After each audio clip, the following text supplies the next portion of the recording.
तुम आ जाओ साक्षी। Teaching learning material है ये आपके यहाँ जो बेटा इस तरह से, ठीक है। इस वाले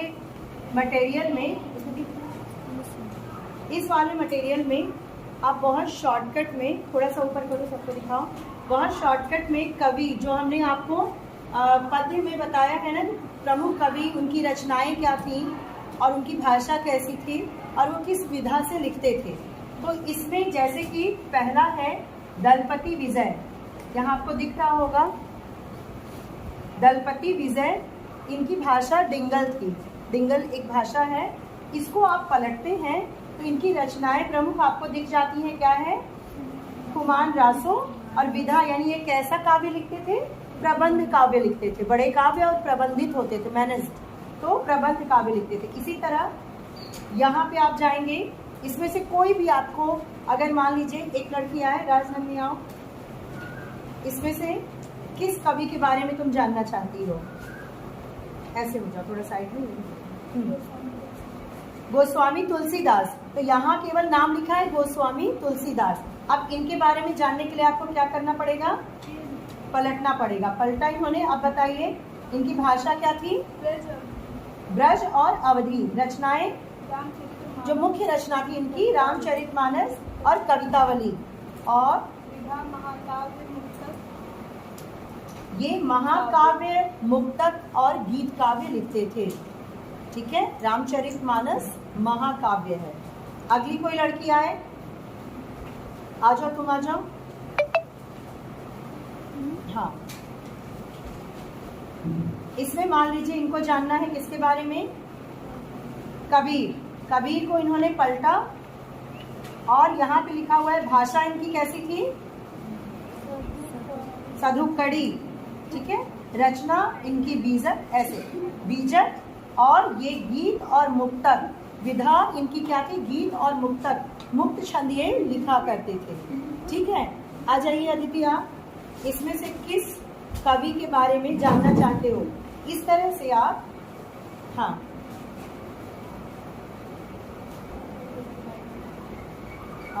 चंद्रवरदाई। चंद्रवरदाई कवि, इनकी भाषा क्या थी? डिंगल, और रचना पृथ्वीराज रासो। इनकी विधा है प्रबंध और काव्य। प्रबंध और काव्य। प्रबंध काव्य ये भी लिखते थे चंद्रवरदाई। और इनकी प्रमुख रचना क्या इसने बताया? पृथ्वीराज। कौन सी है? चंद्रवरदाई की प्रमुख रचना कौन सी है? आ जाओ तुम। अब बताइए किस कवि के बारे में जानना है आपको? रहीम। रहीम का नाम सुना है? Yes ma'am. इसको पलटिए, बताइए इनकी भाषा क्या थी? ब्रज और अवधी। भाषा क्या थी? ब्रज और अवधी। और रहीम रत्नावली। रहीम रत्नावली। इनकी प्रमुख रचना क्या थी? रहीम रत्नावली। और विधा नीति काव्य। ये कैसा काव्य लिखते थे? नीति काव्य। नीति काव्य। ठीक है, इसी तरह आप जायसी, अगर जायसी को, यहाँ पे क्या लिखा हुआ है? जायसी। इनकी भाषा क्या थी? अवधी। रचना पद्मावत और विधा क्या थी? महाकाव्य। ये बहुत बड़े काव्य लिखते थे।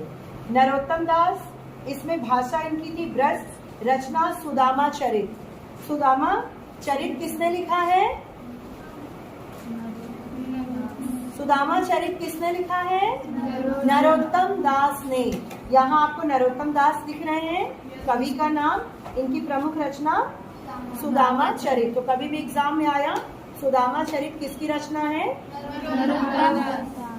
रसखान। रसखान कवि का नाम सुना है? Yes ma'am. इनकी प्रमुख रचना आपको देखनी हो, ये है सुजान रसखान। सुजान रसखान किसने लिखा? रसखान ने। इनकी भाषा क्या थी? ब्रज। तो रसखान की भाषा क्या थी? ब्रज। इसी तरह आप सूरदास। सूरदास को भी आपने पढ़ा होगा। सूरदास की भाषा क्या है? ब्रज। और रचना सुरसागर साहित्य लहरी। जो प्रमुख रचना है इनकी, सुरसागर साहित्य लहरी। और विधा क्या है? गीत काव्य। ये गीत काव्य। तो बेटा इस तरह से आप किसी भी कवि के बारे में अगर जानना, इसमें प्रमुख कवियों का नाम है, जो कि आपके सिलेबस में है 9th के, कि इतने सारे कवि हैं। कभी भी 1 नंबर में आ सकता है कि सूरदास की प्रमुख रचना, या फिर ये आ सकता है कि सुरसागर किसने लिखा या साहित्य लहरी किसने लिखा। तो इस मेथड से आप बनाएंगे या फिर आप इससे सीखेंगे तो आपको एक नज़र में कोई चीज याद हो जाए। ठीक है। इसी तरह जगनीक का यहाँ देखा हमने, इनकी भाषा डिंगल परमाल रासो। आल्हा खंड या परमाल रासो किसने लिखा है? जगनीक ने। परमाल रासो किसकी रचना है?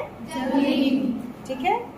जाओ, इस तरह से ये जो हमारा मटेरियल है ये बहुत काम आता है। और हमने आज क्या सीखा इससे? प्रमुख कवि और उनकी रचनाएं, उनकी भाषा क्या थी और वो किस विधा से लिखते थे। महाकाव्य लिखते थे, खंड काव्य लिखते थे, या फिर गीत काव्य लिखते थे, या मुक्तक थे। जैसे हमारे कबीर मुक्तक है, मुक्त छंद वो लिखा करते हैं। ठीक है। इसमें से कुछ जैसे आपके कोर्स में भक्ति काल, आदि काल, ये 2 काल हैं, तो ये कवि भक्ति काल के भी थे, आदि काल के भी थे। तो इस मटेरियल से आप क्या करते हैं कि एक नज़र में अपने प्रमुख कवियों की प्रमुख रचनाएं, भाषा आदि समझ जाते हैं। ठीक है। तो कैसा लगा आपको ये? ओके, चलो, थैंक यू।